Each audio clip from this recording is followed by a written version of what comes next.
अमरपुर गांव, जहां हरी भरी वादियां और ऊंची पहाड़ियां आकाश को छूने की कोशिश करती, एक ऐसा स्थान था जो प्राचीन कथाओं और रहस्यों से भरा पड़ा था। यहाँ की छोटी छोटी नदियाँ संगीत की तरह बहती और हवा में हमेशा फूलों और मिट्टी की मिश्रित सुगंध फैली रहती। लेकिन इन सब के बीच खड़ा था एक भव्य और प्राचीन महल जो राजा विक्रम सिंह का निवास था। राजा विक्रम 40 वर्ष की उम्र में अपनी न्यायप्रियता, बहादुरी और प्रजा के प्रति अटूट समर्पण के लिए दूर दूर तक प्रसिद्ध थे। उनका कद लंबा और मजबूत था, चेहरा राजसी तेज से चमकता हुआ, लेकिन उनकी गहरी आंखों में एक अजीब सी उदासी छिपी है थी।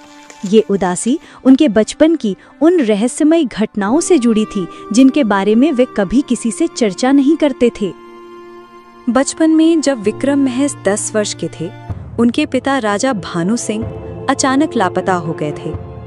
वो एक रात जंगल की ओर निकले थे, किसी गुप्त मिशन पर, और कभी लौटे नहीं। गांव में अफवाहें फैली कि उन्हें किसी जादूगर ने श्राप दिया था या शायद कोई गद्दार ने उन्हें मार डाला था। विक्रम की माँ रानी इंदिरा इस सदमे को बर्दाश्त न कर सकीं और कुछ महीनों बाद ही बीमारी से चल बसीं, विक्रम को अकेला छोड़कर। लेकिन राजा विक्रम कभी उस दर्द को बाहर नहीं आने देते, बल्कि उन्होंने खुद को प्रजा की सेवा में झोंक दिया, जैसे कि वो दर्द उनकी ताकत का स्रोत हो। वे गांव के हर कोने में जाते, किसानों की फसलों की चिंता करते, योद्धाओं को प्रशिक्षण देते और वैद्यों से मिलकर नई दवाइयों के बारे में चर्चा करते। लेकिन रातें उनकी सबसे कठिन होती, जब अकेले में वे पिता की यादों में खो जाते। क्या पिताजी अभी भी कहीं जीवित हैं या वो लापता होना कोई बड़ी साजिश का हिस्सा था? राजा की पत्नी रानी लक्ष्मी एक अत्यंत दयालु, बुद्धिमान और सुंदर महिला थीं। उनकी बड़ी बड़ी आंखें हमेशा प्रेम और चिंता से भरी रहती, लेकिन कभी-कभी उनमें एक छिपी हुई रहस्यमय छाया नजर आती। रानी लक्ष्मी का अतीत भी रहस्यों से भरा था। वे महल में 10 वर्ष पहले आई थी, एक दूर के राज्य से, और राजा से विवाह किया था। लोग कहते थे कि वे एक साधु की बेटी थी, लेकिन रानी कभी अपने परिवार के बारे में ज्यादा नहीं बोलती।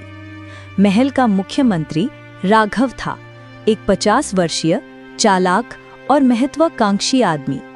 उसका चेहरा बाहर से शांत और वफादार लगता, लेकिन उसकी आंखें लालच, ईर्ष्या और धोखे की चमक से भरी रहती।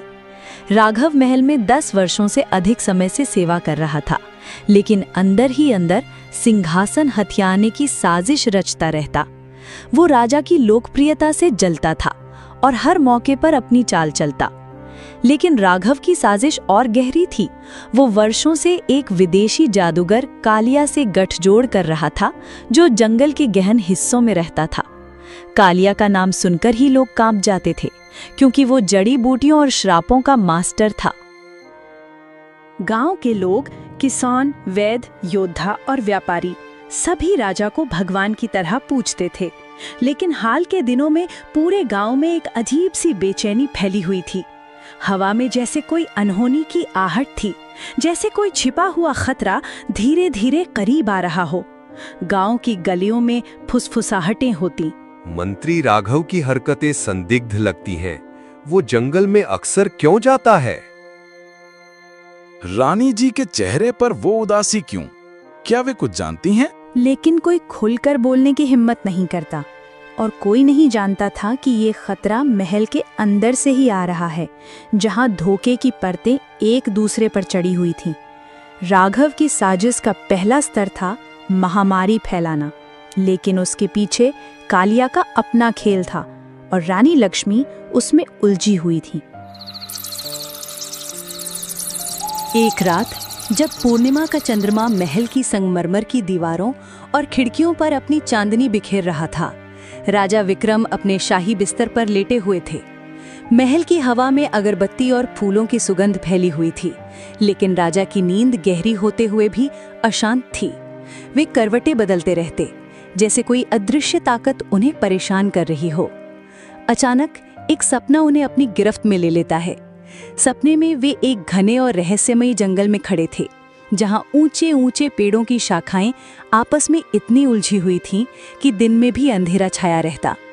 हवा में एक अजीब सी सुगंध थी, जैसे कोई प्राचीन जड़ी बूटियों का मिश्रण, और दूर से किसी जंगली जानवर की गुर्राहट सुनाई दे रही थी।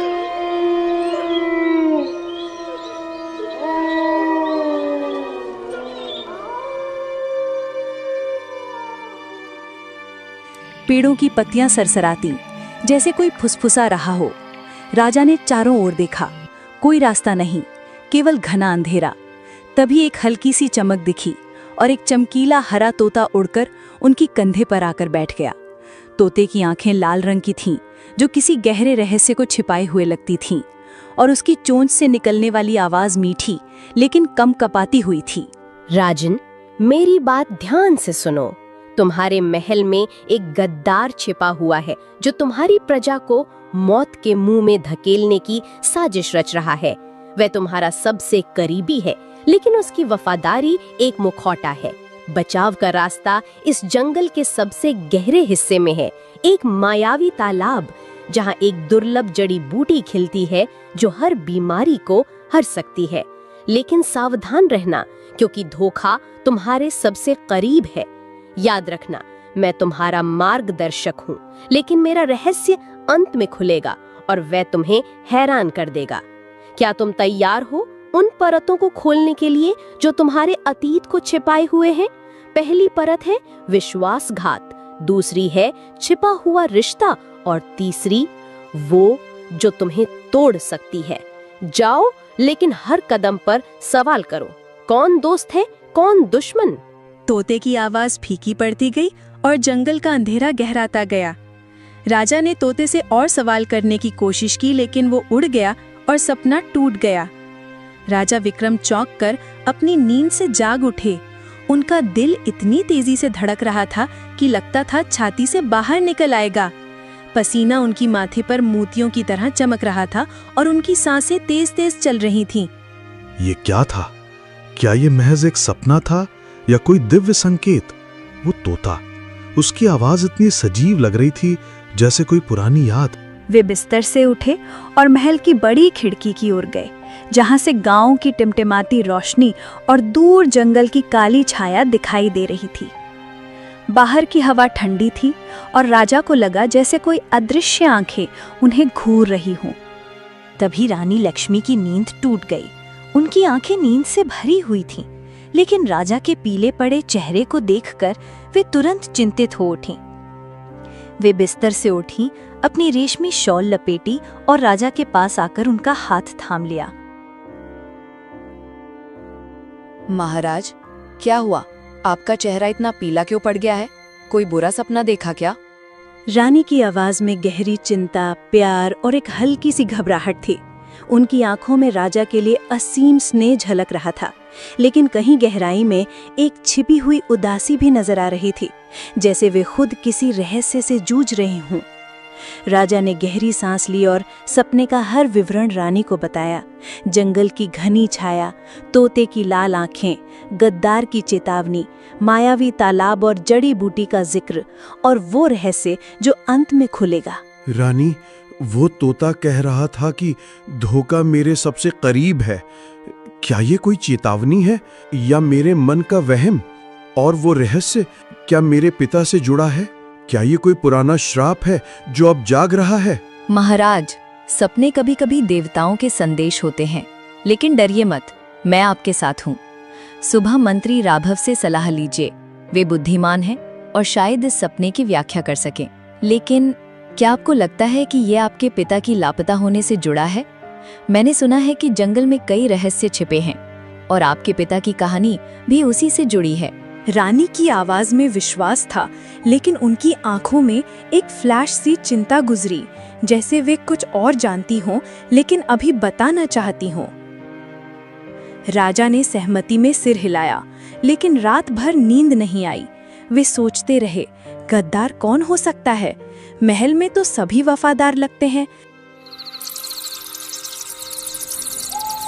रात गहराती गई और महल की दीवारों में जैसे कोई छिपी हुई आहटें गूंजने लगी।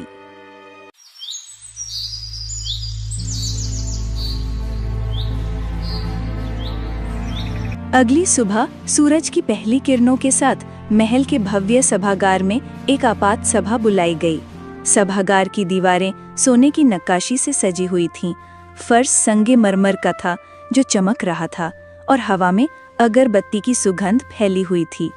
महल के दरबारी, योद्धा और वैद्य इकट्ठा थे, लेकिन माहौल में एक तनाव था।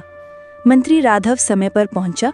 उसका चेहरा हमेशा की तरह शांत और विनम्र लग रहा था, लेकिन उसकी आंखों में एक चालाक चमक थी जो छिप नहीं पा रही थी। वह झुककर राजा को सलाम करता है। महाराज, आपने इतनी सुबह बुलाया, क्या कोई गंभीर समस्या है या कोई सपना? राघव की आवाज में झूठी विनम्रता और उत्सुकता थी, लेकिन अंदर से वो खुश था। उसे लग रहा था कि ये मौका उसके लंबे समय से चल रही साजिश को और मजबूत कर सकता है। राघव की साजिश गहरी थी।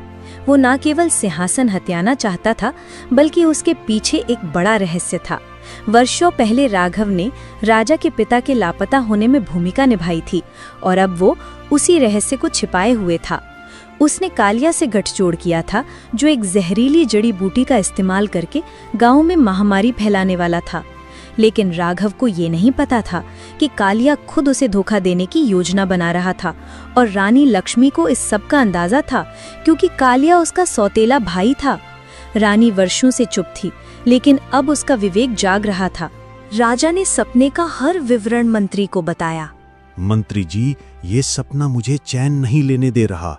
एक तोता, गद्दार की चेतावनी, मायावी तालाब और जड़ी बूटी। क्या आप इसका अर्थ निकाल सकते हैं?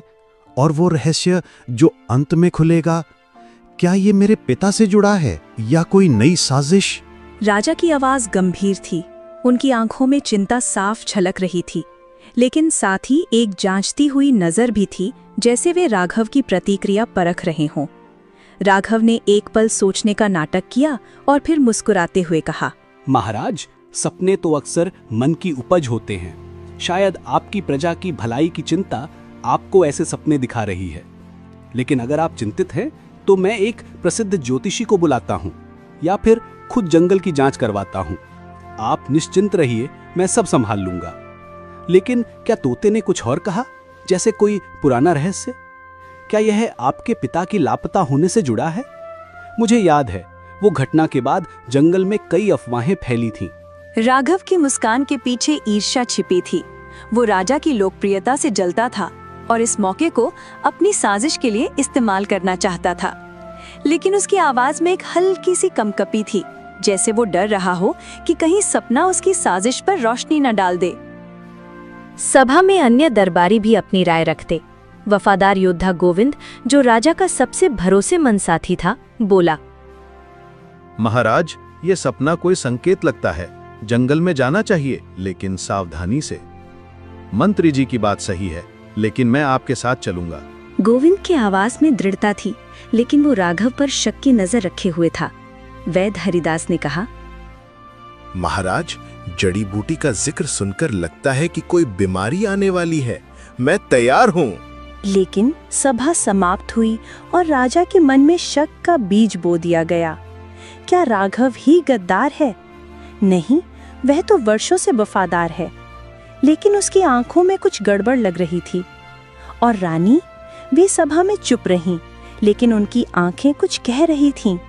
सभा के बाद राघव गुप्त रूप से कालिया से मिलने की योजना बनाता है, जबकि रानी अकेले में सोचती हैं, मुझे बताना चाहिए, लेकिन अगर मेरा रहस्य खुल गया तो? उसी शाम गांव में अजीब और डरावनी घटनाएं शुरू हो गईं। सबसे पहले एक युवा किसान रामू बीमार पड़ा। वो दिन भर खेत में काम करके थका हारा घर लौटा, कुएं से पानी निकाला और पिया। पानी का स्वाद थोड़ा कड़वा लगा, लेकिन उसने ध्यान नहीं दिया। अचानक उसके शरीर में एक तेज जलन हुई, चक्कर आया और वो जमीन पर गिर पड़ा। उसकी पत्नी सीता, जो घर में खाना बना रही थी, दौड़कर आई और चीख उठी, रामू, हे भगवान, क्या हुआ? उठो ना, तुम्हें क्या हो गया? क्या पानी में कुछ था? सीता की आवाज में घबराहट, डर और गहरा प्यार मिश्रित था। उसकी आंखें आंसुओं से भर गईं और वो रामू को हिलाने लगी। सीता, मेरा शरीर जल रहा है, लाल दाने उभर आए हैं, सांस लेना मुश्किल हो रहा है, कोई जहर कुआं। उसकी आवाज कमजोर और दर्द से भरी हुई थी, जैसे मौत उसके करीब आ रही हो। सीता ने गांव के वैद्य को बुलाया, लेकिन तब तक रामू की हालत और बिगड़ गई। उसके शरीर पर लाल दाने फैल गए, बुखार चढ़ गया और वो बड़बड़ाने लगा। रामू की बीमारी ने गांव में दहशत फैला दी, क्योंकि वो पहला शिकार था, लेकिन आखिरी नहीं। जल्दी ही ये बीमारी पूरे गांव में फैल गई, जैसे कोई अदृश्य जाल बिछा हो जो धीरे धीरे सबको अपनी गिरफ्त में ले रहा हो। लोग एक एक करके बिस्तर पर पड़ने लगे। गांव की गलियों में चीख पुकार मच गई। घर घर से कराहने की आवाजें आने लगी। एक बूढ़ी औरत कमला, जो गांव की सबसे उम्रदराज महिला थी और कई पीढ़ियों की कहानियां जानती थी, अपने बेटे के बिस्तर के पास बैठी रो रही थी। हे राम, ये क्या आपदा है? मेरे बेटे को बचा लो। हमने क्या पाप किया कि ऐसी महामारी आई? क्या ये जंगल से आई कोई बुरी आत्मा है? मुझे याद है आपके दादाजी के समय भी ऐसी बीमारी आई थी, जब राजा भानु सिंह लापता हुए थे। क्या ये उसी श्राप का दोहराव है? कमला की आवाज में गहरी निराशा, क्रोध और असहायता थी। उसके चेहरे की झुर्रियां और गहरी हो गई और आंखें लाल हो चुकी थी। कमला की कहानियां गांव में मशहूर थी। वो बताती कि जंगल में एक जादूगर रहता है जो लोगों को तोता बनाकर श्राप देता है, लेकिन अब उसकी अपनी कहानी मौत के कगार पर थी। गांव का वैद्य हरिदास, एक 60 वर्षीय अनुभवी चिकित्सक, घर घर दौड़ रहा था। वो थका हुआ था, लेकिन उसकी आंखों में प्रजा के प्रति समर्पण की चमक थी। एक घर में पहुंचकर वो जांच करता। ये कोई साधारण बीमारी नहीं है, जहर जैसा लगता है। तेज बुखार, लाल दाने, सांस की तकलीफ। कोई दुश्मन की करतूत है, लेकिन इलाज शायद जंगल की जड़ी। लेकिन कौन मिलाएगा जहर कुएं में? मंत्री राघव ने तो कल ही कुआं चेक करने का आदेश दिया था। वैद्य की आवाज में असहायता थी, लेकिन वो हार मानने को तैयार नहीं था। वो सोचता, कहीं ये महल की साजिश तो नहीं? मंत्री राघव की हरकतें संदिग्ध लगती हैं। मैंने उन्हें जंगल जाते देखा है, लेकिन अगर बोला तो मेरी जान खतरे में। लेकिन जोर से कुछ ना कह सका, क्योंकि उसे डर था कि कहीं वो खुद निशाने पर ना आ जाए। एक छोटा बच्चा छोटू, जो अभी 10 साल का था, अपनी माँ से चिपककर कांप रहा था। माँ, मुझे डर लग रहा है, ये बीमारी मुझे भी लग जाएगी। राजा हमें बचाएंगे ना, या मंत्री जी? नहीं बेटा, राजा जरूर कुछ करेंगे, लेकिन घबराओ मत। मंत्री राघव ने कहा है कि सब ठीक हो जाएगा। लेकिन माँ की आवाज में अनिश्चितता झलक रही थी, जैसे वो खुद डर रही हो। गांव में अफवाहें फैलने लगी। कोई कहता कि ये श्राप है, कोई कहता कि जंगल से आई कोई बुरी आत्मा, और कुछ लोग फुसफुसाते कि महल में कोई गद्दार है। सच्चाई ये थी कि राघव ने गुप्त रूप से कालिया के साथ मिलकर गांव के मुख्य कुएं में जहरीली जड़ी मिला दी थी। ये जड़ी धीरे धीरे असर करती और मौत लाती, लेकिन साजिश और गहरी थी। कालिया खुद राघव को धोखा देने की योजना बना रहा था, क्योंकि वो महल का खजाना हथियाना चाहता था, और रानी लक्ष्मी को इसकी भनक थी, क्योंकि कालिया उसका सौतेला भाई था। रानी को कालिया ने ब्लैकमेल किया था। अगर तुमने कुछ कहा तो तुम्हारा अतीत खोल दूंगा। तुम महल में मेरी मदद से आई हो। रानी का विवेक जाग रहा था, लेकिन डर उसे चुप रखे हुए था। महामारी फैलती गई और गांव की रातें कराहों से भर गईं। राजा विक्रम को महामारी की खबर मिली तो वे तुरंत महल से निकलकर गांव पहुंचे। उनके साथ उनका वफादार योद्धा गोविंद था, एक 30 वर्षीय मजबूत सैनिक जिसका चेहरा बहादुरी से चमकता था। राजा ने गांव की गलियों में घूमकर बीमार लोगों को देखा। उनके चेहरे पीले पड़ चुके थे, शरीर कमजोर और आंखों में मौत का डर। राजा की आंखें नम हो गई। मेरी प्रजा, घबराओ मत, मैं इस बीमारी का इलाज ढूंढूंगा। राजा की आवाज में गहरी